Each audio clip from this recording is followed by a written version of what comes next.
All right, everyone. Rings of Power, Episode 7 review. This one, here's what I'm going to say. Overall, I was not that annoyed by this episode. It was probably the best one of them yet. Now let me clarify a little bit. That statement is based off of the fact that there were far fewer things that were glaringly stupid in it. Doesn't mean that I still think that I'm like enthralled by their writing style yet. But there was less annoying things in this one. I will also say this. The style in which they are hooking the viewer into watching this series, the whole carrot on a stick thing where they're just revealing just enough to kind of get you, oh, well, there's this new mystery box, so what do I do with that? I guess I need to watch another episode. That style is kind of starting to pay off a little bit for them, because there's finally we're starting to get glimpses of some stuff shaping up a little bit. But they're doing a good job at giving you just enough to keep you watching. An example of that would be the viewers. I think that's what they're called, the viewers or the watchers, or the three weird ladies, the witches, I guess you'd say. We don't really know what they're about. We know that they're tracking down the stranger, the big guy who's with the Harfoots, who I'm thinking more and more it's either Gandalf or it is another wizard of his order. And we still don't know who they are, but we've got the last episode to find out. We know that Halbrand is going with Galadriel to the Elven Kingdom, which we're shaping up to have like a little love affair going on between that, which is going to be really weird, especially if Halbrand is Sauron, which, I'm not crazy about that idea, but I'm seeing how, when you look back on everything, how it makes sense. Okay, I'm gonna talk about a couple of the cheesy moments that happened, and then I'm going to give my overall impression of where I think this series is going so far. So, the cheesy moments and the like, what the F was still going on in the writers' minds. I would say the number one would be where they are all back at the Númenórean camp. This is towards the end. We haven't seen Halbrand anywhere. And, Galadriel, she's been out and she's been, kind of like looking around and trying to find out where everybody is. Finally, they're like, oh, you don't know? He's in here. And so she goes into the sick tent, and there's Halbrand looking all just decrepit and looking like he's on the verge of death. He's got a big, like, blood stain on his shirt, and she takes one look at the wound, and she's like, he needs elven medicine. And he looks like he's next to death. And so she says, he needs elvish medicine. And so Borwin is like, oh, well, we'll fetch provisions immediately. And so the next scene is Halbrand walking out with Galadriel, walking out like nothing's wrong, hopping on a horse, and then galloping off at full speed. I thought he was so sick that he needed elvish medicine. So that was a little bit like, it was just, this is an example of lazy writing.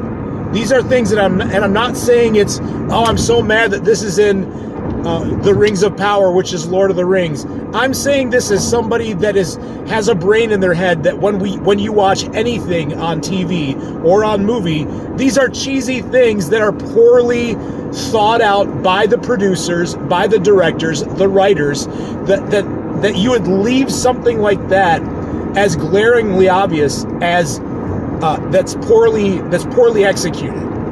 So there are things in a $1 billion franchise that should not exist. Now, I had the same exact critique about things in in season 8 of Game of Thrones. Things like, what the F are they even doing, allowing this level of incompetency to survive through all of the final editing, and they release it as this. A key example of that would be where the Dothraki, they get wiped out in the battle against the White Walkers, and then magically the next episode they're in King's Landing, and they've magically spawned to where there's like another 10,000 of them again that exist out of nowhere. They all died off in the last episode. So, like, these are things that, like, you can't do these without making some kind of an explanation. Not in 2022, when we've been watching, like me, I've been watching fantasy movies since the 80s. And I'm used to seeing where they used to do that in all of them, and it was funny then. But, like, it's evolved to where the watcher, the viewer, we ask these questions. So you can't let little things like that just slide through and not get crap for it. That's all I'm saying. The other one is like Elendil is like, where is my son? And he takes the word of like Isildur's friend. Isildur, like, we see the building collapse on Isildur. We all know that okay, it's a waste of time having this in here. I get it. Okay, if you haven't ever seen it before, you don't know the story. You don't know who, you don't even know who Isildur is. But we know from the legend, we know from everything, Isildur is the dude that's going to cut the hand off of Sauron, or at least the finger off of him, and the ring. So we know that he's not dead. So these are just, and so the way that they portray this, having Isildur dead and having Elendil not even look for him. He doesn't even look. He just, like, the most remorse that he has is he's looking off when Galadriel and the Queen are talking to each other, and he's crying. Which, okay, I'm happy for that little bit of emotion, but you're his father, and are you telling me that as the captain of the expedition there, the captain is just going to leave his son's rotting, fried body in the rubble? Even if he was dead, I'm pretty sure custom would be you don't just leave that there. So just saying, those were some issues. Here's the things that I will say that I do like, or I at least appreciate more in this episode. Galadriel actually showing some emotion other than insolence and stubbornness and superiority. She actually showed some remorse. She showed some level of like, hey, I did this.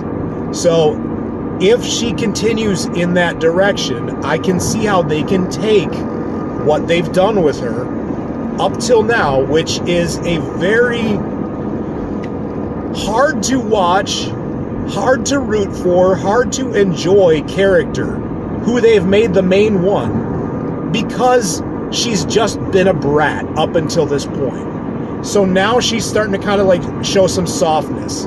And so maybe she's getting some humility, which, okay, I can appreciate that, and maybe I even like that angle.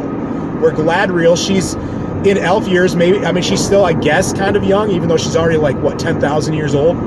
She's, headstrong, she wants to conquer evil, and now she's willing to say, wow, okay, I need some humility.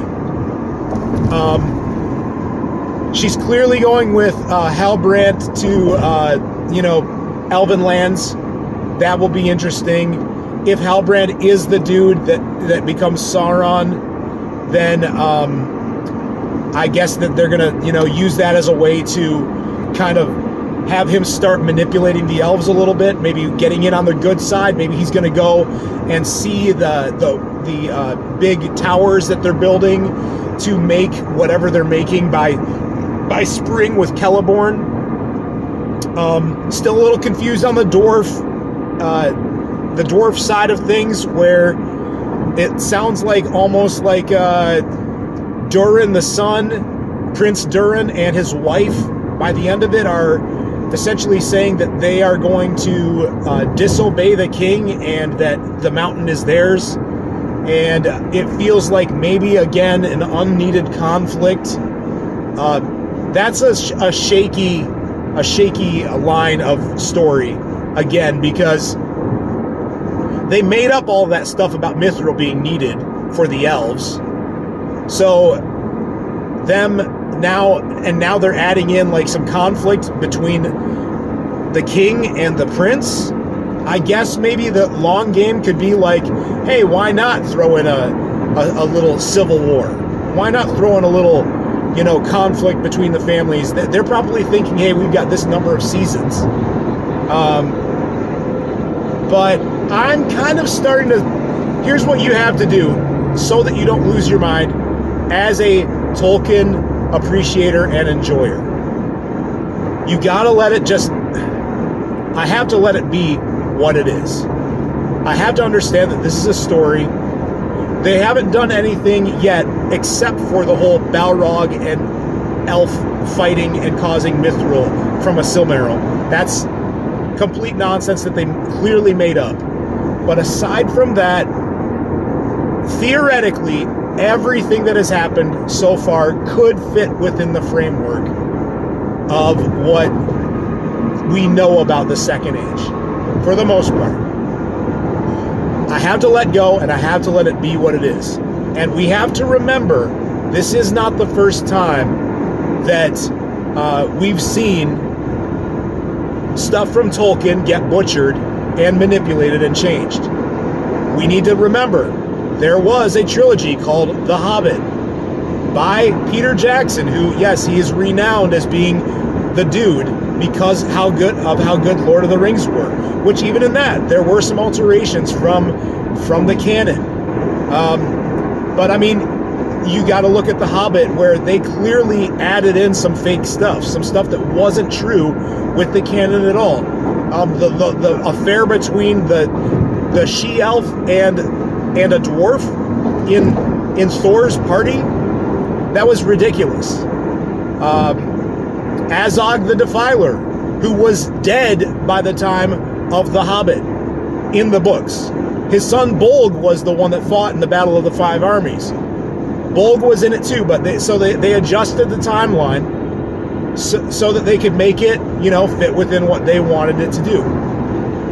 Okay, so with all that being said, here's where I kind of still come back to on this series as a whole, considering that the writing, unless maybe by season 2, hopefully they'll take into account all of the complaints that they've been getting for a lot of what they've been doing, as far as just the stupidity of the writing style.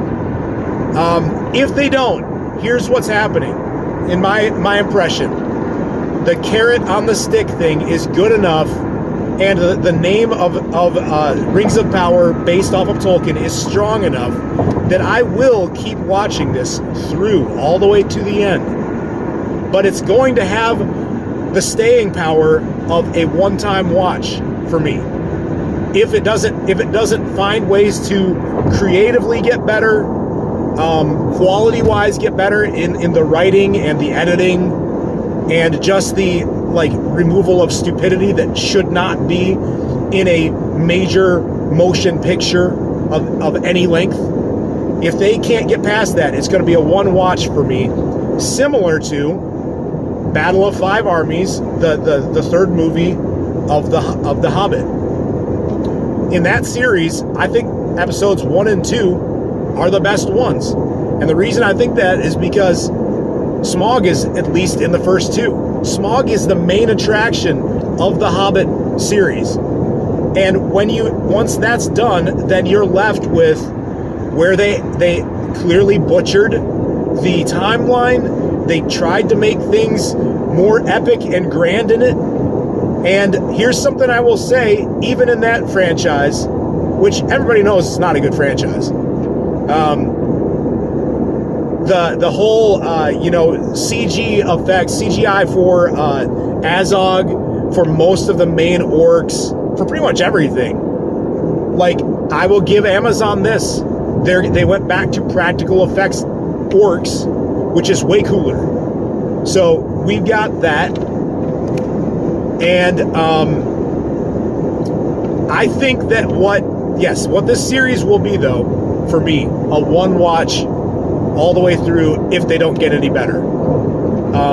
I have hopes, though, slight hopes, that what we're going to do is hopefully look back on this first season once it's all spread out and all of the stories and the plots have all been laid out before us, and we're going to be like, oh, okay, it's not as stupid now as I thought it was then, because all of the things that were super confusing and weird and dumb about it have been explained to a greater level now. And we might, this is just me being optimistic and hoping, keep that in mind, we might even look back and say, holy crap, season 1 was actually good now that I know what I know, looking back after, season 5 is done. I want it to be good. I still do.